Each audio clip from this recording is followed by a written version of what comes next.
friends. Welcome to Visiting the Professors. And this conversation, honestly, I hadn't planned on having with Dr. Yoav Ashkenazy, a great researcher of, I should say, of rituals and various societies, from prehistoric society to modern societies, and to research on the Holocaust and European society during the Holocaust. Today I want to talk to you about prehistory, right? The field you're very involved in, and it relates to my desire to publish a book that will be called Tales of the Gods, and I sent you my first lecture. I have been working on a lecture series that I titled Tales of the Gods, and I sent you the first installment. And the book is not entirely based on those specific lectures, but they serve as a foundational framework for the structure of this book. And I must say, you responded in a truly fascinating and quite unexpected way. If we look at this in a very typical Austrian sort of way, you claim that the lecture was rather nice, but by and large, it really isn't. Not That quite is not exactly accurate, what I was saying. more or less, more or less, more or less. No, I said there's some ambiguity in the concepts, in the terms you're using, and they need to be clarified before we know what we're talking about. Do you want to address that now, or would you rather hear a song? No, let me ask you a question. Let's talk about the topic itself, and as we go, I might figure out what I need to change, fix, or add. No, Bochen, I didn't say you have to change. And I think we need to clear up the ambiguity in the terms. And after that, everyone can do what they want, but we need to understand what we're talking about. And in my opinion, you're using both faith and imagination in a way that holds multiple meanings that need to be clarified first. They can't coexist. All right, let's begin. We are joined by Dr. Yoav Ashkenazy, a highly esteemed Austrian researcher specializing in these complex fields. Our discussion will focus on the nature of belief, ritual, and the prehistoric capacity for imagination and abstract thought in Homo sapiens. I'd like to revisit what I covered in today's lecture. I attempted to define the era we call prehistory, as I suspect not everyone fully grasps what it entails, and I know there is still confusion regarding when that period actually begins. Even the researchers don't agree, so I don't know. That's what I said in the lecture. What are we supposed to do? What is your background in prehistory? Listen, I personally do not ever use the outdated term prehistory. Instead, I prefer to use the specific terms Paleolithic, Neolithic, and Axial, followed by the Imperial, Roman, Medieval, Early Modern, and finally the Late Modern periods. As I personally prefer these specific periodizations because they are constantly shifting our understanding of culture, pushing it forward or backward as we discover more. There is really no point in obsessively focusing on specific dates. I view cultures as complex, evolving processes that are constantly being built upon and actively transforming other preceding processes. If we consider a figure like Sigmund Freud, who approaches these matters in a traditional manner that you align with, then for him culture is not really a process, but rather something that simply emerges out of nothing at all. Just like in the book of Genesis, she seems to appear all at once, doesn't she? In a primitive tribe where the father holds absolute rule, the sons eventually murder him and then proceed to eat him in a ritualistic fashion. He then continues to speak to them as the collective guilty conscience. And from that, they establish their laws. It is this that allows for the birth of human culture, rather than just remaining a tribe of despotic monkeys. I also think that it's more acceptable today to think in a process-oriented way. There are tribes of hominids or tribes of species like the Neanderthals that were very similar to humans and came a long way in terms of their capabilities, their imagination, their ability to use tools to change the world around them, their customs. And as you said, you often mention burial customs, ritualistic eating, all sorts of things, the paintings and everything, and the art and all those things, and they came a very long way. They did it, of course, through religion. René Girard calls religion a necessary illusion for culture's birth, which can later be discarded. I don't fully agree, but I'm noting it. I also look at animal behavior, which includes its own episodic rituals. Their rituals that have no... Let us take a moment to clarify this concept for you. You see, prehistory is actually an incredibly broad and encompassing term. It essentially covers everything that happened long before the dawn of civilization or the development of the human ability to write. Is that correct? because we possess absolutely no written records from those ancient times. We classify that entire vast era as prehistory, and that is the key distinction. That is absolutely wonderful news. So if I understand you correctly, you mean 3000 BCE. That is essentially our story's time frame.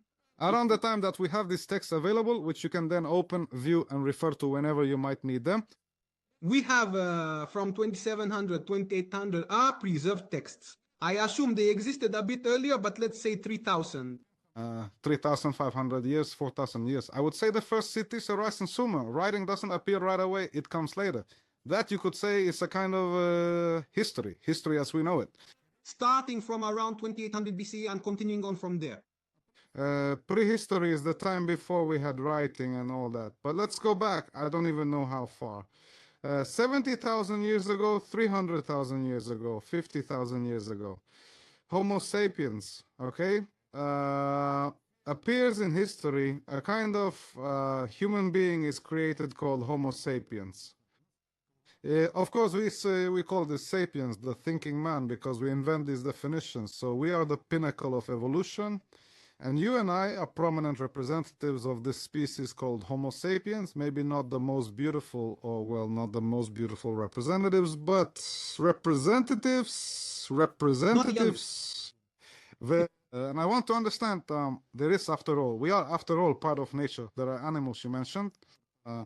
Animals have their own complex rituals, social pacts, and everything else. But tell me, when exactly, or rather at what point, do you believe that Homo sapiens began to evolve into something distinct from the animal kingdom? When did they first begin to cultivate the earliest seeds of abstract thought? The source of abstract, the sources of abstract thinking, which I think is something that appears relatively quite late, personally, I think. Abstract thinking in itself, what's called your critique of concepts or the critique of the critique, right? The preparation for this, I mean, a necessary condition for this, in my view, is the ability to share together as a tribe, as a group, a common set of images. Now, in essence, you are looking at a specific kind of world that resonates with the everyday life of the community, addressing all of its fundamental needs, all of its daily activities, and well, the very manner in which it operates within its practical existence and this particular worldview. Grant it a unique identity that truly sets it apart from all the other things surrounding it and provides every one of them a specific place within that identity. Do you want me to explain more concretely beyond the abstract points I made? I would like to drill down a little bit more. You are already in the company, or rather the group. No, not a company, but a group. No, I don't think that. No, I really don't think that. I honestly believe that a human tribe requires a lot of cooperation. A non-human tribe or a tribe of monkeys, a tribe that is despotic, doesn't require this because the human individual needs a lot of time, a lot of nurturing, and a lot of security over many years to grow and become human. And they need to do this through interaction with the mother, and for the mother to be secure, she must be protected. And this protection is obtained in small households when the men in the tribe create what's called a reverse dominance hierarchy. A reverse dominance hierarchy, a direct dominance hierarchy, is Alex coming up telling you, one more word and I'll break you, right? I'm taking the resources, a direct dominance hierarchy. Alex controls us through force. A reverse dominance hierarchy is Alex and Yoav and another 10 people. Another 20 men in the tribe, or however many there are. Usually tribes didn't grow beyond 150, at least not from the studies we have on tribes that still exist today. Hello everyone, it is Alex here. I can see that you are truly enjoying the content. This entire production is made possible solely through the support of people like you who have chosen to become patrons of this channel. Please take a minute to lend me a hand, lend Alex a hand, and join us as a patron of the channel. And now let us get back to the rest of the video. All the men shake hands and say, listen, any young male like the last Alex who comes along and wants to take everything by force, we'll kill him together. This allows people to it allows for households and human upbringing and the initiation into humanity that requires so much time and attention. And to me, this is possible. Such a tribe becomes possible, and I'm following here Emile Durkheim, Marcel Mauss, people like Victor Turner, Roy Rappaport, Robert Bella, Marilyn Donald. I'm following a school of thought here, a very, very, very big school of thought. To a large extent, also the German anthropological school, Galen, Scheler, Landmann. I'm saying this for anyone who might want to read up on these things. I know I'm breaking the flow, sorry about that. And the core argument, the central thesis being presented here, is that the capacity to share this specific image through a deeply mythical and mimetic ritual, a ritual that physically embodies and mimics both the natural world and the community's established practices, as well as the foundational creation story. It also tells a mythical story of creation, how it came to be, explaining it in a mythical way through an otherworldly realm. From this point on, we can speak of human identity. We can talk about a human tribe that can actually cooperate in a way that enables the raising of offspring. I'll give a concrete example to make it clear. We are the otter tribe. The otter, our mother, is the celestial otter in the heavens. She came down and provided for us, taught us to swim. She taught us how to spear fish. She taught us how to make the spears we fish with. She taught us to build houses and dams and how to manage the water. She is our great mother. All of this takes place in a specific cyclical primordial time. There are places in it, there is the primordial time where you have to perform this ritual, repeat things, renew them. There are rites of passage. There are ceremonies for different seasons or for various activities, before a hunt, but there is an annual cycle. She locked the world into a fixed cycle. It is essentially the neutralization of time and randomness from the worldview, the personification of nature, and the shifting of responsibility to a higher power. These elements allow for the creation of a certain enchanted world. As tribe members emerge from the ritual in which they all moved in unison, repeating their song, their existence, and their creation, as well as the paradigmatic acts of hunting and fishing. When they mortishing and they emerge from this state of mind, they continue to see the world through its colors. They see the otter as skin, much like a tribesman once said to an anthropologist who was with him upon seeing an otter in the river. He said to him, Yagi, look how beautifully I swim. It's no problem at all. Suddenly trees everything takes on a human personality. To me, that's essentially the beginning of humanity, the ability to enchant, to create a magical world through imagination in a way that establishes a stable identity for the entire tribe as human, and essentially that ritual repetition that imprints it into the body. Dr. Ashkenazy, but for everything that you have just described to actually come to pass, there are many processes that need to take place first. First, I need to have the ability for abstract thinking, right? Because I really don't think that is the case at all, if you ask me.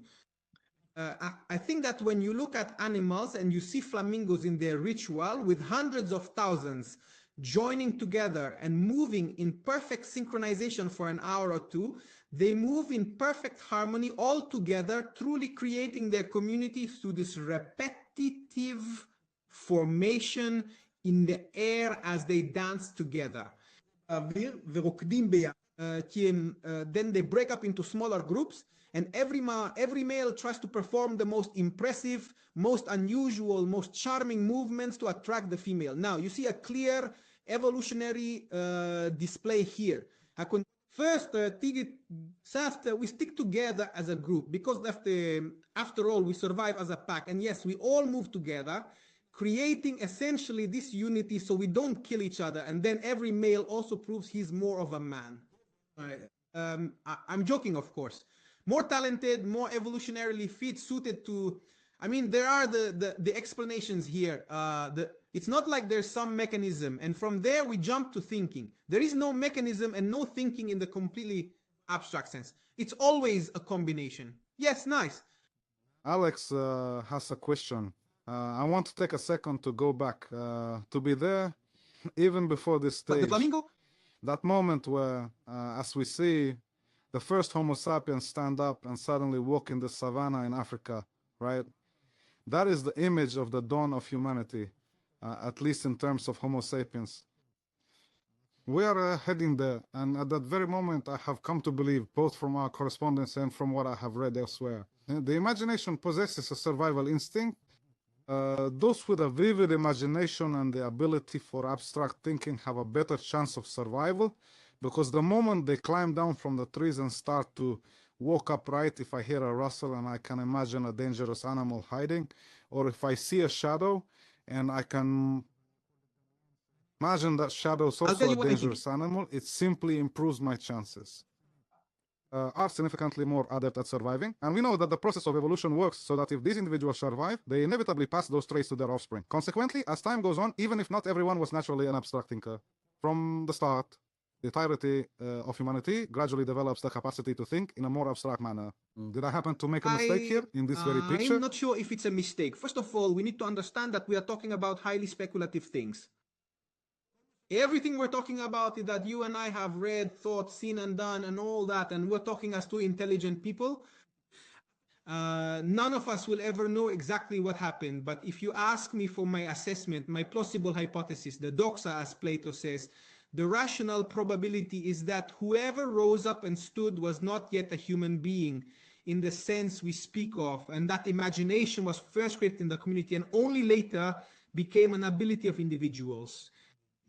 That is to say, the essence, the ability to imagine, is created through this ritualistic movement that begins by repeating and representing events in the body and then moves on to presenting them through myth. Do you see what I am trying to say? It is not as if the moment we stood upright, we suddenly possessed imagination within our minds, our guts, or our hands, providing us with an evolutionary advantage. No. To be human, we must gather together as a tribe. As a tribe, we imagine first through the physical body, quite literally in the very act of imitating. That is what imagining truly is. And then this ability evolves into the capacity to project a certain picture or image onto the world. Do you understand the answer? I understand what you're saying. I see it a bit differently. I think, once again, I'm not in your league. I know that you... It's not a matter of big or small. It's really a matter of you have nothing to apologize as you for. wrote in our recent correspondence, a communist approach to these matters and everything, I really have come to feel... But it's you're the one making the jokes. Not good, not good. Nah. No, but I'm telling you, there might be a kernel of truth in your jokes, because I'm really trying to approach it now in a materialistic way, and I'm saying the world is very clear. Yes, there is a... But why do you have to be? Why I'm saying today we have what I... Why assume that the materialist myth is a direct and necessary description of reality or the pictures? I feel incredibly sharp and intelligent today because of all the research that is out there. I mean, I know how the human genome works, how exactly there is the... How does that relate to a materialistic view? Look, you must understand that these are two entirely different things. I really must address this. Max Weber, the early 20th century sociologist, father, once said, "We lived in an enchanted world until 100 or 200 years ago." A century back in his own time, right? What does this enchanted world actually mean? It is the very same world I just described. In the tribal world, the tribal world, the world was this beast. In the world of empires or the Neolithic, the imperial agricultural world, you already had these kinds of superheroes, and slowly it started to become great gods, and then one god, Zeus, and from there on and on. Anyway, the essence of this is that we once anthropomorphized nature. We perceived everything as possessing a personality. Now, as Max Weber suggests, we have matured. He believes in the concept of progress. We have replaced this image with a purely objective view of the world. What does that mean? An objective image of the world? This means that the world is essentially a collection of distinct things governed by internal laws. There is no other world to which we owe everything. It is governed by its own internal laws. Yes, it is the same universe that we are. The modern image of the universe is largely dead. All relationships are objective, causal, and we are some sort of extraordinary creature that knows how to think about the fact that it exists or about thought itself. And consciousness is an extraordinary thing. Now, what I'm telling Lava is that this vision he's proposing is no less enchanted than the vision of the ancients. We cannot get by without magic, you know? No human discipline and no human science can present, nor can it provide proof or clarify the absolute image of the world. The image of saying, to say the sentence, the world is objective. Everything that exists is objective. This is not a statement that science is capable of defending or justifying. Neither the vast field of science nor any human discipline that deals with proofs, what we call formal demonstrations or empirical experiments. It really does not matter which path you decide to take in the end. So this is also a myth. It is a myth whose foundations lie in the early modern period, and it helped create the modern world. Without myth, without magic, it is impossible. But materialism is the magic. It is an enchanted worldview. It is simply modern magic, not ancient magic. And that, in my view, is the difference. The difference is formal, not substantive. If you want. Okay, I think that your comment is fair. In your explanation, I'm hitting on the point of contention between us. I'll remind you that physics, for example, says that the smallest fundamental particles aren't really particles at all. They aren't particles. They're fields, probabilities, tensions, possibilities, potentials, waves. They aren't things that it's just not that. So it's not like this is based on some empirical claim here. It's part of the myth that was used to create science. Now, to preemptively send it back in time and say, oh, because I used this to create an objective description, there really are objects. I think that's no longer the case. That's no longer a disenchanted move. That's a truly fantastic move. It's exactly like saying the same thing, like saying, yes, our parents came down from the heavenly village and taught us this. Like, to me, there's no difference. So that's something that stands between us, between you and me, and it needs to be cleared up. And now, so I need to make a very important point here. I would like to draw upon some of the major thinkers, such as Yuval Noah Harari in his book *Sapiens*. However, the reality is that he discusses the fundamental shift that took place within the Homo sapiens brain. Yes, it's called a cognitive shift, which occurred somewhere between 40,000 and 70,000 years ago. Yes, it was likely a process, perhaps lasting tens of thousands of years. And by the way, he didn't come up with it himself. He's relying on other studies. Yes, that's well known. Understood. Yes, that's not it. Yuval Noah Harari wasn't the first to come up with this, and he says that during this period, that same cognitive change occurred in the brain, and we suddenly see abstract thinking that we can see in the form of burials and later art. This is the first time it starts to happen, and before that, it didn't exist. Do you agree with the view that there was a certain moment in history during the transition when such a change took place? I think in philosophy it's called the significant part of the source. In the beginning, God created the heavens and the earth was good to him. Then in Kubrick's 2001, A Space Odyssey, this obelisk falls, and when the monkeys touch it, consciousness jumps to every individual as if by touch. And for Yuval Harari, it's some kind of movement inside the heads of individuals. It's the same myth. This idea, suddenly, at a certain moment, philosophers like Harari, who spend all day talking brilliantly about processes and who understand that we are processes and processes of processes that are at work within our bodies. Billions of creatures on our bodies, bacteria on the skin, inside the body, various systems of living things, all working together to enable the unity that allows for the survival of the entire body. He knows that the materials we're made of have been around since the Big Bang. And today they're already changing the Big Bang theory. There's a new theory. I won't get into it, about universes, multiple universes collapsing into one that's born from a black hole. We won't get into that now. It's a more current physical theory. It might not be the most accurate explanation, but the core concept is that he is fully aware that the very materials composing our physical bodies actually originated from the Big Bang. I mean, we are able to trace these elements all the way back to the absolute furthest point where we can observe anything at all or even discuss something that is truly real or existing. And yet, despite all of that, he still finds himself getting hung up on this specific issue in two distinct places. One of the myths of the model is that imagination, consciousness, and thought are things that belong to the individual's brain or mind. In reality, thought and imagination are things we do first as a group and only then as individuals, and it's exactly the same today. And secondly, it falls into the myth of origin, as if there were an original moment of fundamental change, where out of nowhere it's that God who comes along and points a finger and the world begins, the way William Blake paints it, or even earlier in the Renaissance. I find absolutely no discernible difference between this particular explanation, and it is certainly no mere coincidence that this specific line of reasoning, which Harari employs in our modern era, actually has its deep-seated roots in the works of early Christian theologians who sought to cultivate an individual internal image of the divine presence of God residing within the human soul. It's tied to a specific theology, a foundational myth, a unique way of interpreting the Bible. Regarding these ideas, Toshaga, I'd rather not discuss Harari. I've only read one book and part of another. He's human and can change his mind like anyone else, yeah? No, I will address the issue because I don't see it only in him. It's a common way of thinking. Okay, but I just don't want it to sound like I'm saying something about Yuval Noah Harari here. His philosophy doesn't bother me. I could have said the same thing about Max Nodau. I've told you that before. Max Nodau is the Yuval Harari of the 19th century in the German-speaking world. I could have said the same about him. There is also a myth implied here, and this myth is exactly the same creation out of nothing myth. When someone tells you I'm an atheist, I don't believe in anything, in some theoretical way, they're pushing the whole myth of the God through the point of pressing that button. Listen, that's not critical thinking, if that's what they're saying.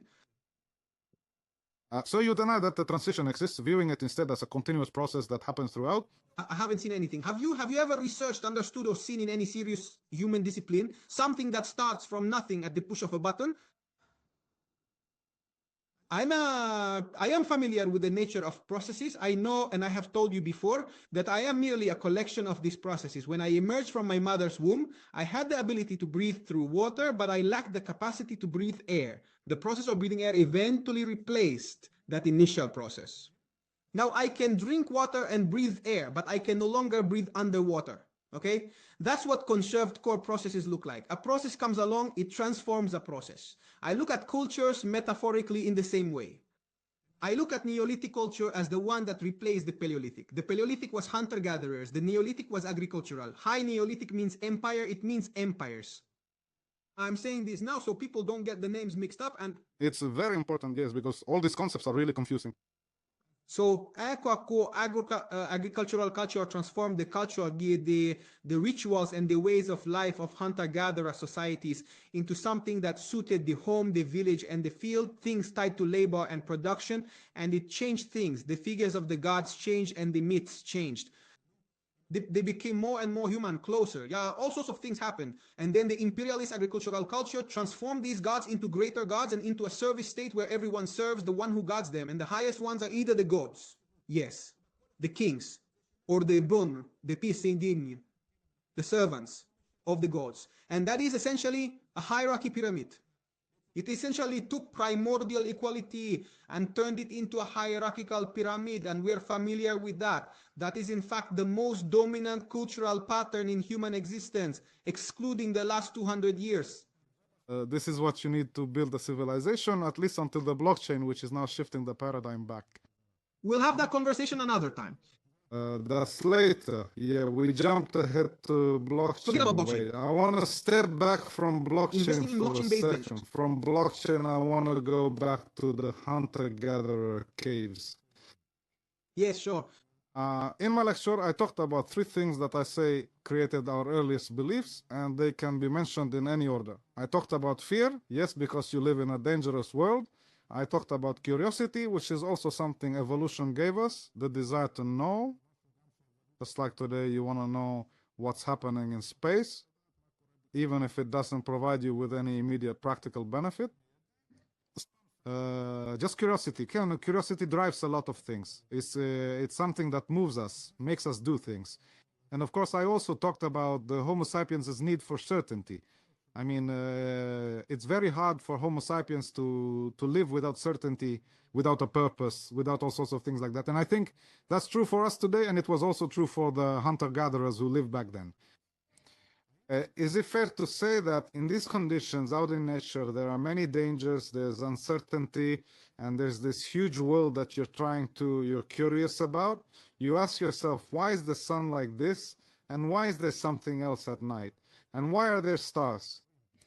And all of these factors eventually lead you to begin the process of imagining and constructing, in effect, the very first foundational beliefs, just as the religions of our modern world build a comprehensive worldview. Yes, suddenly you have a worldview, you can satisfy your curiosity, you're less afraid because you know how to do things where you supposedly control something that you don't actually control.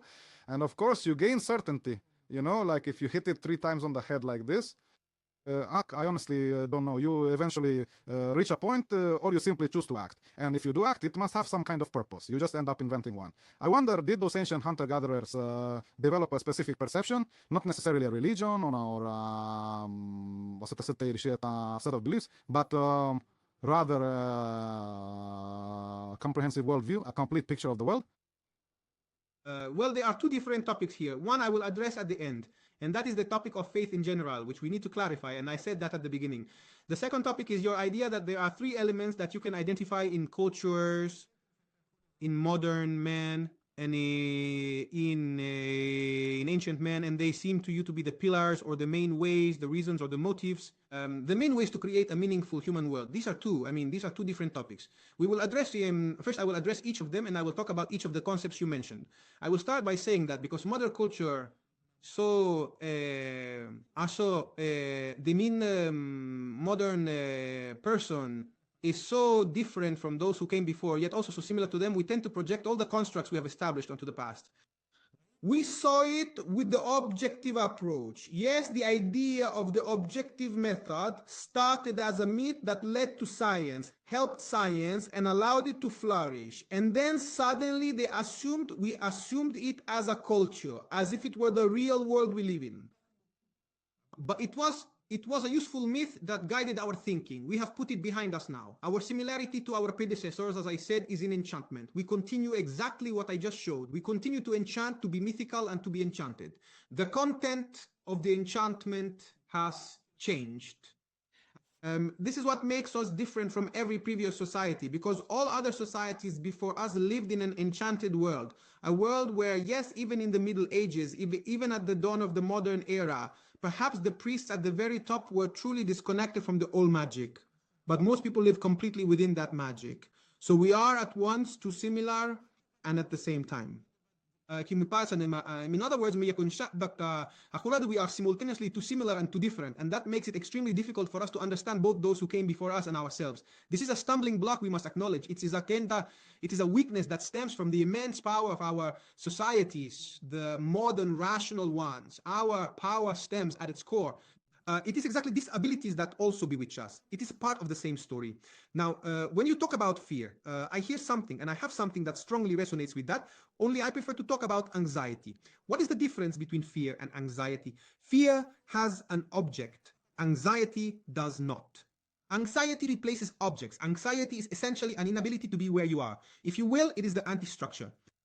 It is precisely the thing that prevents Alex from truly being himself. If you have ever experienced a truly severe panic attack, though I am quite certain you have not, I'm only joking, you really do not seem like the type, but the truth is that we are all susceptible to such things. Or if you have ever endured a pathological episode that persisted for several days. I have dedicated a significant amount of my career to the study of psychosis research.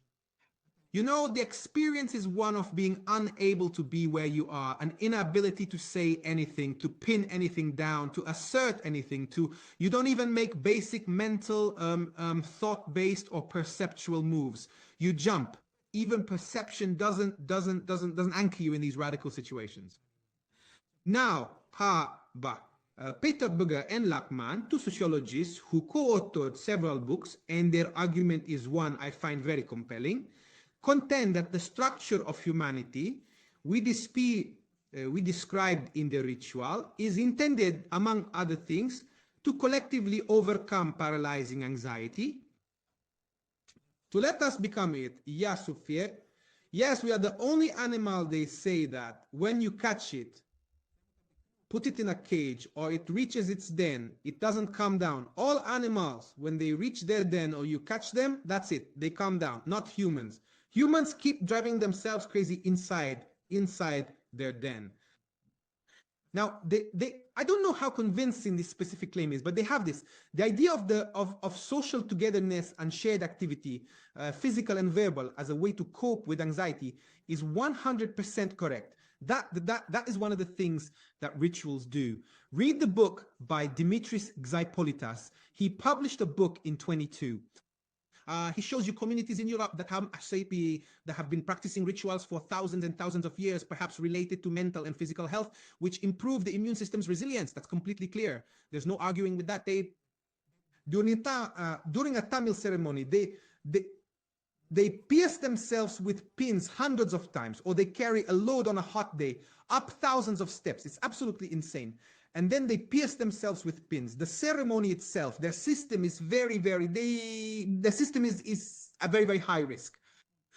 But a few days, a week after the ceremony, they reach such a high level of physical health. So it's clear to me. In that sense, if you're talking about anxiety, I understand what you're saying as a very fundamental element or one of the most primary ones that exist.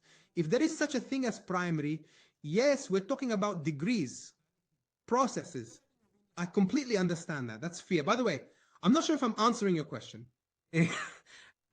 Curiosity, I have no doubt that human curiosity or the like you said, some kind of drive to know. After all, cats have it too. They want to understand what's going on. They don't just want to.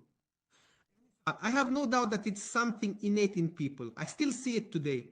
It is to a large extent the most primary marker of intellectual ability in young children. How curious they are. So I'm with you there.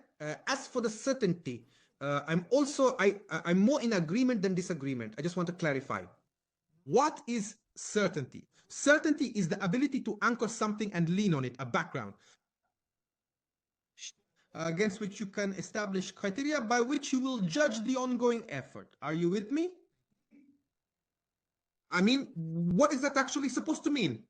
Could you explain that in simpler terms? Certainty is our inherent ability to assume an entirely imaginary background. For instance, the assumption that the world around us is objective. That's right. That will allow us to rest. And at least we know that this is the method of investigation. This is the way of thinking.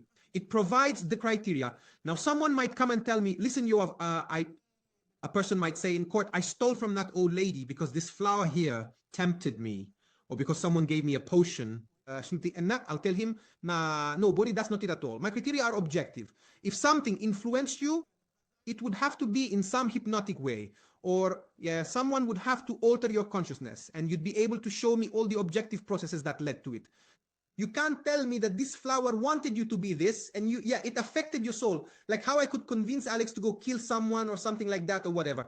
I have an image here that gives the whole discourse and the perspective, or a perspective that gives the discourse, the background from which the criteria are derived, and then I can orient myself in life and judge within it. The Chetitasta enchanted world image I spoke of. The dialectical side negates open time. We're leaving. We can't know what the present brings, who'll knock on the door, or what the future holds, near or far. For the first time in 150 years, we face an open future. It hasn't existed before. They have always said that great people act in recurring cycles. We are simply repeating those same patterns. God gave the Torah at Sinai, and we are living out that very legacy. The king is half divine, half human. Yes, in England, the king possesses two distinct bodies.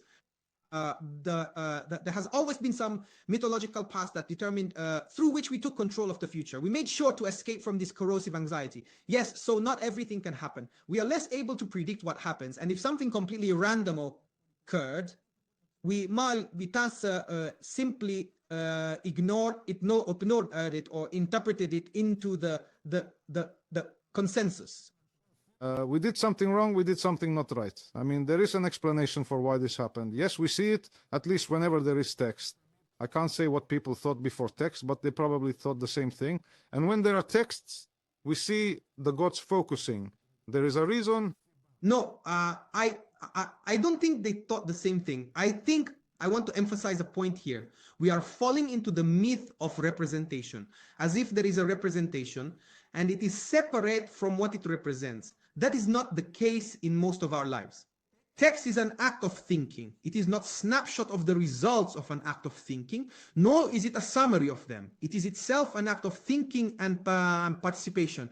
And in fact, participation in the invisible world. What does text do? The world, text, is the bridge between the visible and the invisible. It is magic that turns the invisible into the visible. You have truly created reality.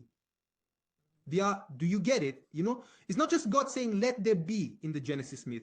The magic of words, the magic of the text is because it's an activity that makes the invisible world manifest. The very fact that she formulates the myths, for example, or addresses how we should live. And if you keep it out, a text is an act. It's a shared intellectual act that transforms, which is also part of our own transformation process towards a way of thinking that is progressing in the direction you're talking about, which is abstract. That's about as much introductory narrative as I'm willing to take in these contexts. This progression toward a more abstract view. But at the same time, I told you, this progress has also made us so different from those who came before us that we can't properly recognize the similarities and differences. So to sum up, I'll say that all the elements you mentioned, fear, curiosity, and certainty, are interesting. I would talk about anxiety, curiosity, and background imagery. Stabilizers that actually deconstruct open time and turn it into a cycle, usually one that repeats itself. And I certainly agree that these are three aspects of humanity. I don't think they could have, I don't think that, I still think the ritualistic explanation is the right one, and the explanation of establishment through shared imagination is the best one to explain them. Now, regarding belief, we need to understand again, we live in an objective world of objective myth. In the world of the objective myth, everything is theoretical. I have an image of the thing. The thing and the image are two different things. The image somehow presents the visual aspects of the thing, but it is not the thing itself. It is entirely distinct from it. It is a different object. Well, that is a very, very, very late approach. Belief, at its core, participates in establishing the reality that it also expresses and describes. I'm going to be completely honest with you. But if I'm so sorry to interrupt your train of thought, but I really need to... No, you're always allowed here. Hold on right there. You were just speaking a moment ago, and you said that you basically agree with the fear, and you certainly align with the curiosity, along with all those things that truly make a person... They are considered the primary elements.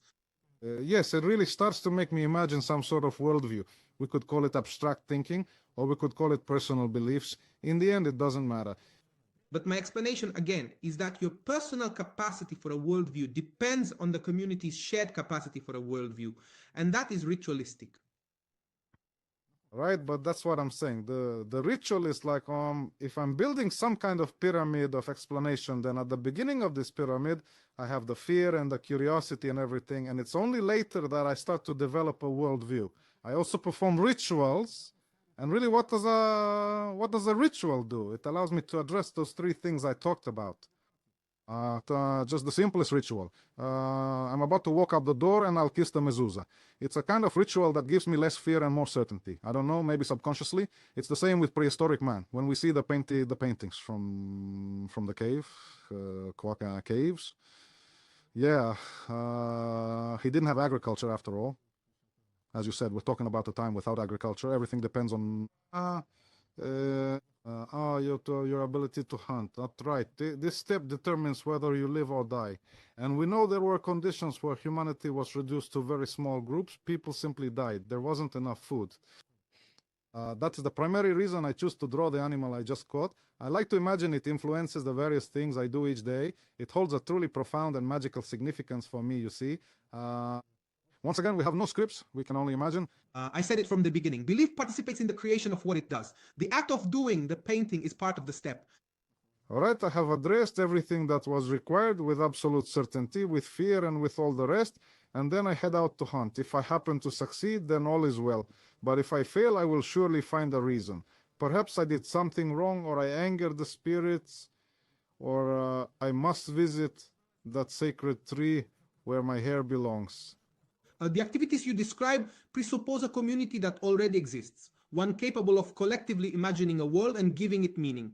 They do not actually precede or constitute it. This means that these beliefs are already emerging within communities. Thus, the ritual...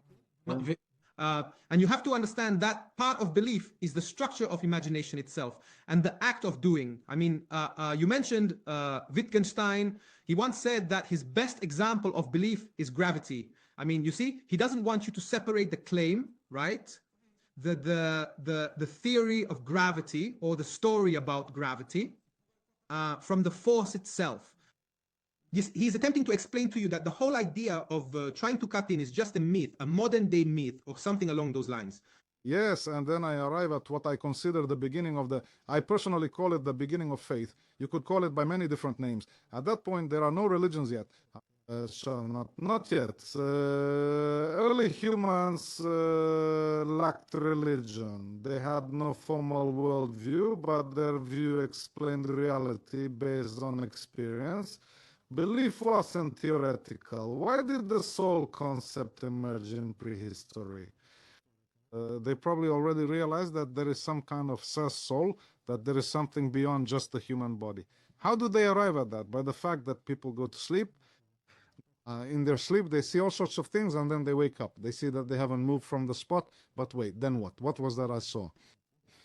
There's something else in me that can do things. They see people sleep and not wake up. They die, but it's like the process of sleeping. You close your eyes, some wake, some don't.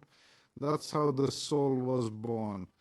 But Alex, what you are doing here, first of all, I honestly do not know what the concept of a soul is exactly. I really do not have any idea. But beliefs. That's how those first beliefs are born. I think that what as I said, human culture or humanity, really humanity itself, only begins the moment there is another world. But this other world is already what you're describing. It's already a seed from which you can talk about something that exists, but you can't see it. The invisible world. Again, the creator, our parents, and those great ancestors, everyone who shaped the very beginning of our existence. In the very beginning, there was religion. It did not come along after. It is not merely a set of beliefs. Religion is fundamentally theoretical, the framework through which all of humanity is formed. Whether we choose to shed it later on is an entirely different question. Oh, but humanity begins the moment it can imagine the non-human. What is the other non-human? The other world from which things emerged and everything outside the tribe's domain. For example, another person, a member of another tribe. He isn't human because he isn't one of us. He is from the plutonic tribes that we see. There is usually very, very great violence there towards one another. Basically, I have a feeling that I can't really prove that egalitarian societies are often more violent than hierarchical ones. And also because when there's a hierarchy, if Alex is painting and someone interrupts him, he's messed with the whole hierarchy. The whole hierarchy has to retaliate, not just Alex specifically. You know what I mean? It's not about Alex's rights, right? You're dragging God into this because it's offensive. This isn't here. This is providing a service. Right. Rebellion against the king, authority, and the order. It was rebellion against the king, and thus against God, which is how they were punished. That's why they changed gods. I mean, that's why at the end of the city, they replace the gods. Yeah, they destroy everything and so on. That's Rousseau, actually. Rousseau is Machiavelli. He says that the day we stopped killing all the men and enslaving all the women and children, citizens stopped caring about their country. I mean, he says something like, that Christianity, like, is the core for Nietzsche and for everything, you know? Yeah. All right, we have jumped ahead to a completely different era. Let us go back to the tribes. Yeah. So I'll say, I'll say what I think. I don't have a problem with what you're saying. The only thing I want to say is that it's not like we're monkeys who started believing. We became human because we could imagine, speak, and manifest through action and visually, to experience, to fantasize about what lies beyond, which allowed us to distinguish ourselves from other tribes and human creatures in this world and to organize our world. That is to say, it's two things, in terms of two aspects that are not interpreted, or the Kantian aspect, the synthesis between intuitions and concepts. I'd like to circle back to that, though. When we talk about these beliefs that start to develop, we do see them in the archaeology. I mean, from about 40,000 years ago, we suddenly have burials where you see things in them. So it's not just a burial to keep the tribe healthy or because you need to dispose of a body. Suddenly you see objects being placed there. These items suggest a belief that the person will do something. Ceremonial burial didn't exist before, then suddenly it happens. And you don't link that to a cognitive shift in the brain. You're just saying it's a development. Cognitive changes, as I understand it, cognitive changes in the brain are something that gets recorded. They are created through interaction with the world and with others. And the brain changes, it changes itself. It's not that the brain exists and then structures the world and our relationship to it. So while I have no problem talking about cognitive changes, it's not that something happens here and then produces something else here. Rather, a great many things are happening here, and they drive processes of change. So you're seeing the opposite process to what I said and what I saw. I mean, I said there was a change. You're just speaking through a Cartesian lens, because archaeology, look, most archaeologists today, I always consult with my cousin, Yoav Ashkenazy. She's an archaeologist. And she's always, I try to get things out of her. It's not easy because, they don't give it up. They don't like to say things like that. But she says that today, as far as she's concerned, in her field, the Paleolithic is 10,000 years ago. She's willing to talk about people like us. She isn't willing to talk about it because these are series of processes. Archaeology captures a snapshot, and then you have to decide based on how you perceive yourself. I don't think so. It seems to me that that these are gradual processes where things take shape, and from those actions and the capacity for more sophisticated activities, a system of more belief-based perspectives and a more sophisticated imagination emerge, and so on. There's no drama. Yes, but do you agree with the argument that this primal belief actually reflects the hunter-gatherer tribes, and we see that it largely meets their needs? Yes, I mean hunting, fear of all sorts of natural phenomena, curiosity, things I mentioned a moment ago, which is essentially their worldview. Yes, they live in an enchanted world. Magic shemam that the tree is magic, the forest is magic, the caves, I don't know, the rain, everything, it's all magic. There's a system like that. They probably already have people who know, not yet priests as we know them today or religious figures, but people who are like shamans, yes, who already know how to do something and communicate with all these forces of nature. Now, all of this, for example, is changing. It's a question of whether they are functional or permanent. It's during the transition to agricultural societies, whether they are more permanent or societies that only migrate part of the year, like the Israelites in the desert. But we also see that belief, in fact, changes as soon as we transition to agricultural societies, and here we already know. It's a gradual process. It's a gradual process. There is a growth in the psychological qualities of the gods. It's clear in Greek myth. The shift from titans to Olympian gods, from raw natural forces, also emotions, to something more, yeah? And the first cities already have a hierarchy, whereas, let's say, a tribal society doesn't really have a hierarchy. As you also say, it's a relatively flat society. Maybe there's a tribal leader or a shaman or something like that, but by and large, back in the distant Paleolithic era, shamans were considered to be social equals. They occupied a strictly religious role rather than one of political leadership. They were certainly not tribal chiefs. In fact, other individuals held significantly more authority. Even in later later societies that had chiefs, such as Hawaii, it was never the same person filling both roles. Let's just skip over agricultural societies for today. I think I'll stick to talking about hunter-gatherers instead. And now I was trying to say that religion constantly changes its form. Our core beliefs really depend on our daily experiences and the way we live our lives, which means ultimately they depend on the structure of our society. All of these rituals are entirely dependent on the structure of society. And does this ritual belong to the hunter-gatherers, or will it manifest quite differently in an agricultural society or in a complex hierarchy where you really need to represent other things? But I'd like to go back to hunter-gatherers for a second. Now let us take a much closer look at some of their very earliest spiritual beliefs, which quite amazingly continue to persist in our modern world even to this very day. Earlier, we briefly mentioned the complex concept of anthropomorphism, but in truth, what I actually meant to refer to was the ancient concept of animism. Essentially, animism is the fundamental belief that the human soul, or perhaps even the spirit of all living things, continues to live on long after the physical body has passed. I think that even today, many people believe that a person has a soul, and that's probably a concept that comes from society. But animism attributes personality and spirituality to everything. Yes, and they also claim that inanimate objects likely possess souls, much like sacred trees, perhaps animals, and there is something else there as well. But I wouldn't think of it as a soul, not in the sense that they contain some kind of spiritual essence.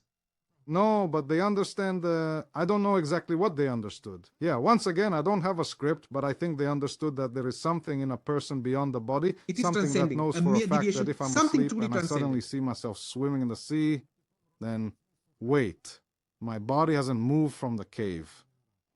Right, my neighbors can tell me that, but I know I was at the sea and I swam. So there was something there that knew how to get to the sea and swim. Apparently, there is something beyond the body. Then again, I don't know.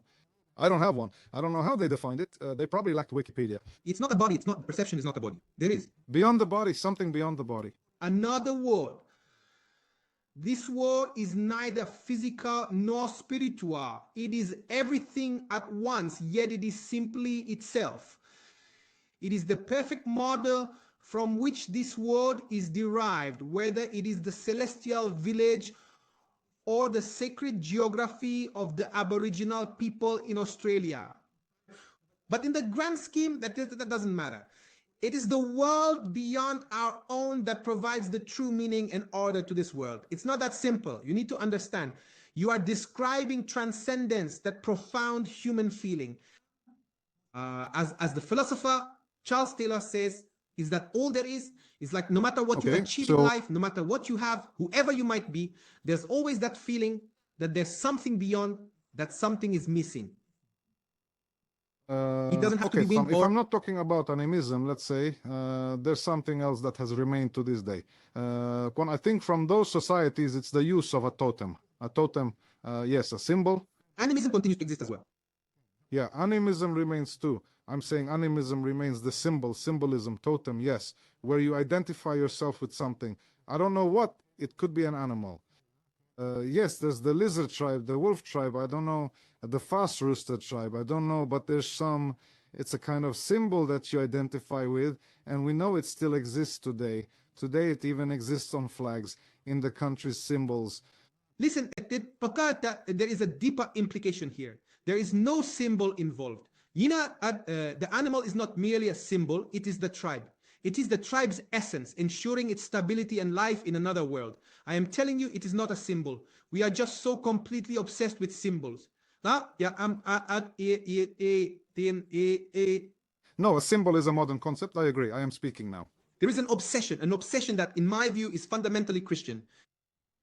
But Christianity is a dogmatic religion of dogmas, of claims you have to accept. You have to say Jesus was born and died for you. You saw blah, blah, blah. Yeah, the whole story. I'm not saying blah because it's nonsense. I don't think it's nonsense. I just don't want to repeat all the...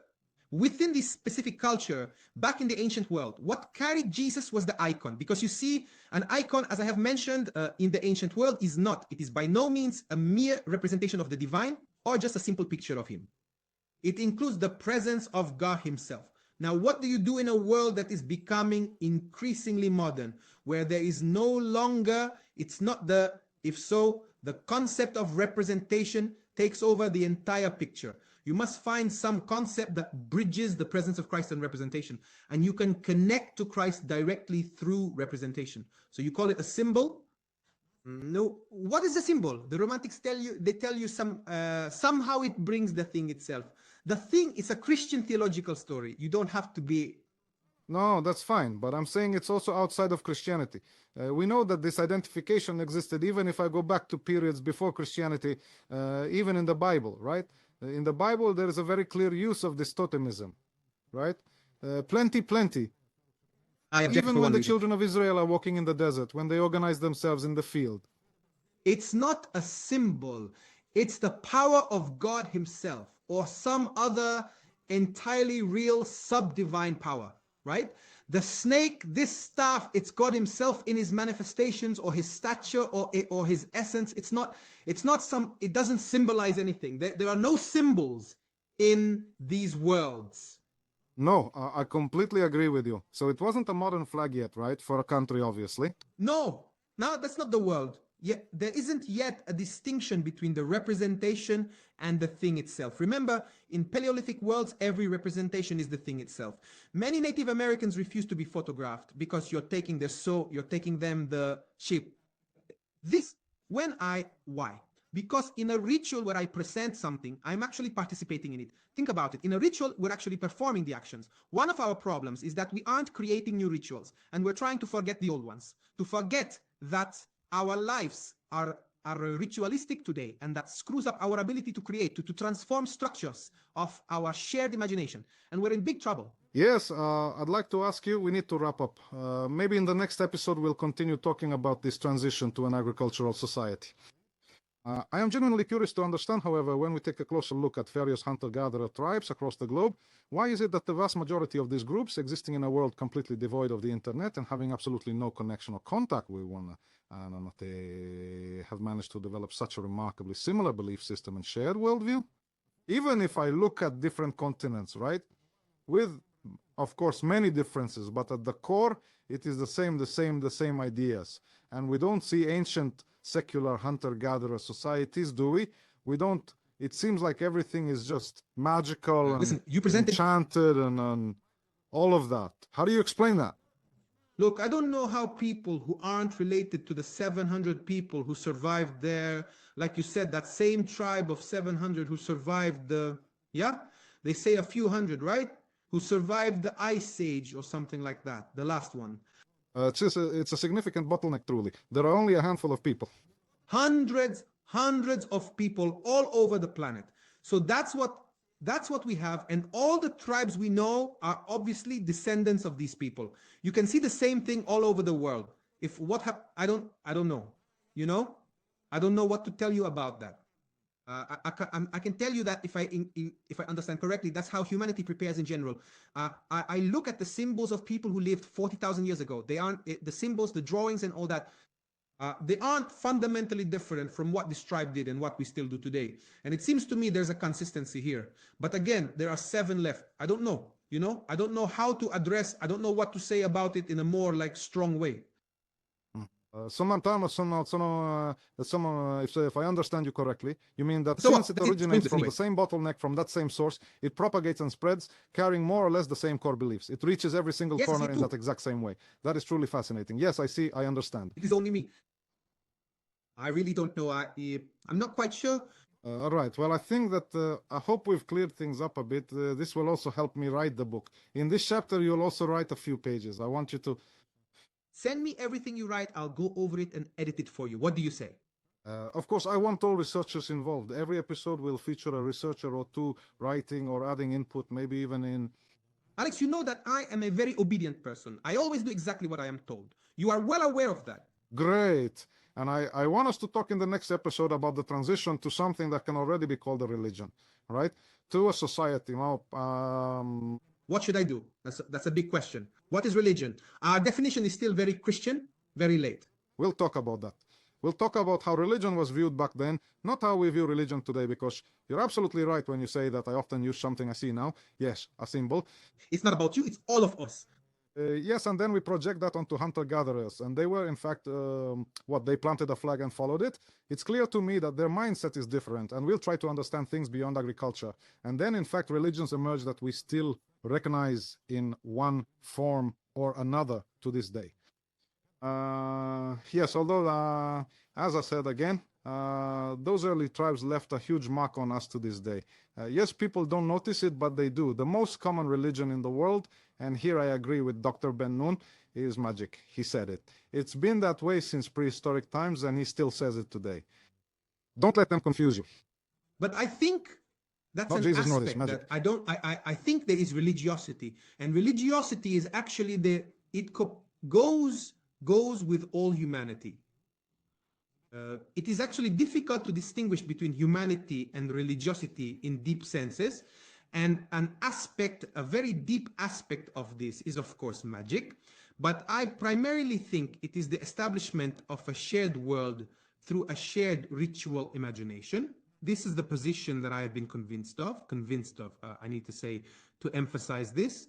My dear friends, I want to thank the distinguished Austrian researcher, Dr. Yoav Ashkenazy, very much. I truly appreciate your work. It is also a pleasure to speak Hebrew with you, even though you are currently in Austria. It is a real pleasure. Honestly, you speak Hebrew even better than I do. Well, listen, you speak Russian better than I do. Not that that's saying much. That's true. That's also true. Guys, thank you very much to you too. I'm keeping at it. Maybe next week we'll do another episode with you about the transition. Whatever you want, whenever you want. That is a cool topic. I think it caught me. It really struck me.